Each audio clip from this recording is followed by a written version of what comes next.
사건 사고가 정쟁화돼서 그렇겠지만 대통령이 분향소를 매일 간다는 것도 사실은 납득이 안 가는 행위거든요. 그래서 국민들 중에 트라우마를 겪고 슬픔에 너무 오랫동안 지속되고 그러면 정신건강이 안 좋으니까 빨리 일상에 복귀해야 되는 그런 이유가 있어요. 그리고 예, 이 사이에 집단주의 광기가 느껴진다라는 그 분석이 있습니다. 예, 이 진영 논리, 어떤 그 개개인의 어떤 창의성이라든가 합리적인 사유 이것을 그냥 짓밟아버리고 집단주의를 강요하는 그런 현상이 벌어지고 있다. 이미 그런 기미를 우리가 지금 파악할 수가 있다. 이번 이태원 참사에서도 그런 것들이 우려가 되는데 집단죄의식 이런 것을 강요하는 현상 이것이 글쎄요. 이게 어디에서 비롯됐고 이것을 어떻게 우리가 진단을 해야 되는지 이게 궁금합니다. 한번 여쭤보겠습니다. 하나는 아직도 우리 국민들이 어떤 정치를 정책이나 시스템 또는 제도의 경쟁을 하는 게 아니라 우리 사회가 대단히 인물 중심 정치를 하고 해요. 그래서 사실은 뭐 민주당이라는 게 중요한 게 아니라 문재인의 민주당이냐 이재명의 민주당이냐 이런 거잖아요. 그러니까 국힘당도 마찬가지입니다. 이제 그 당의 유력한 정치 지도자가 나오면 그 사람 중심으로 사당화를 하죠. 그래서 그리고 지지하는 이유도 사실은 정책을 따라 지지하기보다는 그런 인물에 따라서 이합집산을 많이 합니다. 그러면 그 상대 정적을 끌어내리려면 그 개인을 공격을 해야 돼요. 그죠? 그러다 보니까 기회가 되면 이제 트집을 잡는 겁니다.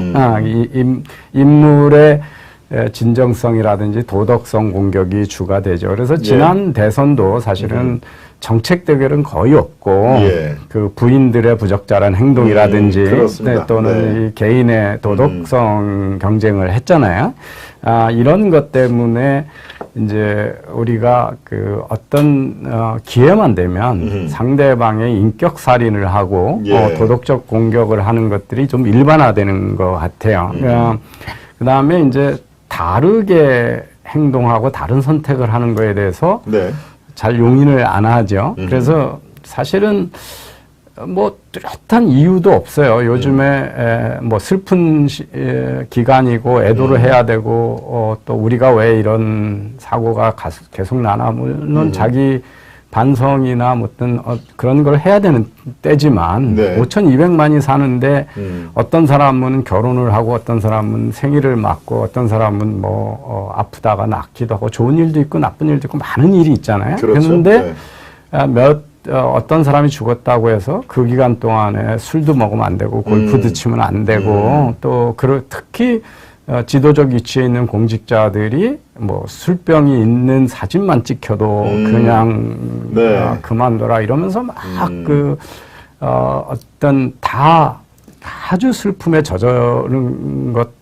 있다라고 하는 연기를 해야 되는 것처럼 이런 그 사회적 압력을 가하는 일은 그런데 집단 제의식의 강요로 볼 수가 있다는 그런 것이죠. 거죠. 근데 이제 다른 나라에서는 우리가 하는 행위하고 제가 이제 아까 한국적 병적 현상이라고 그랬는데 지도자들이 위기가 왔을 때 또는 재난을 당했을 때 하는 국민들에게 요구하는 거는 정반대입니다. 빨리 일상에 복귀해서 평상적으로 살아라라고 얘기를 합니다.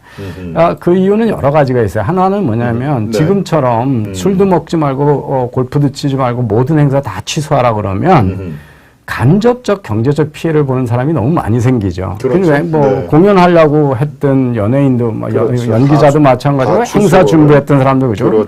어디 가서 손해배상도 청구 못 하잖아요.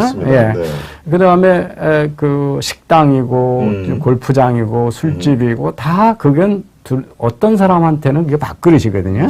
밥그릇이고 그게 경제활동이잖아요. 그래서 특히 지금처럼 경제를 활성화해야 되고 침체 국면에 있는데 이거 경제 활동을 하지 마라 이런 것들은 그 간접 피해를 양산하는 게 첫 번째. 두 번째는 이제 국민 건강이 안 좋은 겁니다. 트라우마를 자꾸 연상시키잖아요. 끊임없이 이태원의 장면을 보여주고 다 추모하고 저는 대통령이 매일 가가지고 우리가 정치 사건 사고가 정쟁화돼서 그렇겠지만 대통령이 분향소를 매일 간다는 것도 사실은 납득이 안 가는 행위거든요.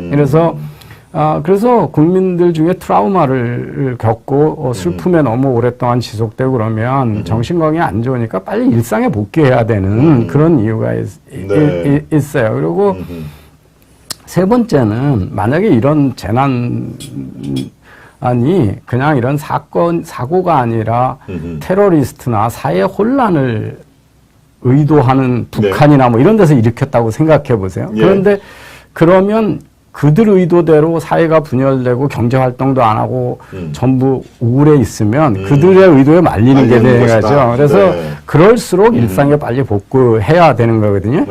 그래서 다른 나라에서는 어떤 재난이 있고 그럴 때 국민들한테 빨리 일상에 복귀를 하고 정부가 다 이게 이제 컨트롤 하에 있고 위기가 없어졌으니까 안심하시고 빨리 일상에 복귀하라 그러면서 국민을 안심시키는 쪽으로 지도자들이 얘기를 하거든요. 그거는 제가 몇 년 전에 독일에 가서 크리스마스 마켓이죠. 시장에 갔다 오고 한국으로 떠났는데 저 떠나고 그 7시간 후에 바로 그 시장에서 그 독일의 트럭 폭탄 테러가 있었어요. 트럭을 몰고 와가지고 거기서 상당히 여러 명이 죽었거든요. 근데 그 메르켈 총리도 와서 똑같은 거예요. 지금 이제 다 어떤 테러리스트가 했는지 알고 결국 이탈리아에서 잡혔는데 도망가다가 그랬을 때 국민들한테 흔들리지 말고 크리스마스 즐겨라 이런 얘기를 하거든요. 그래서 우리 사회가 좀 그런 성숙한 사회 모습을 보여줘야 되고 온 국민한테 집단적으로 우울해하고 슬픔을 계속 강요하고 이런 것들은 바람직한 거 아닌 것 같습니다. 그렇군요. 독일의 사례를 그 말씀을 해주셨습니다. 메르켈 얘기도 지금 언급을 해주셨는데요. 그래서 진정한 지도자라면 국민들이 트라우마라는 그런 괴물에 접하지 않도록 일상생활에 빨리 안착을 하는 것들을 또 그런 식으로 유도를 하는 언행을 보여야 그게 참된 지도자 아닌가라고 그렇게 이해를 해도 되겠습니까? 그럼요. 특히 이제 우리 지금은 또 북한이 막 도발을 하잖아요. 그렇죠? 그래서 이런저런으로 국민이 불안해할 요소가 많아진 거죠. 경제는 원래 나빴는데 또 안전사고가 이렇죠. 북한은 도발하죠. 그래서 국민은 불안해할 수밖에 없어요. 그랬을 때 사회 지도층에서 국민들이 또 국가가 안심할 수 있게끔 그렇게 커뮤니케이션 하는 게 옳은 방향입니다.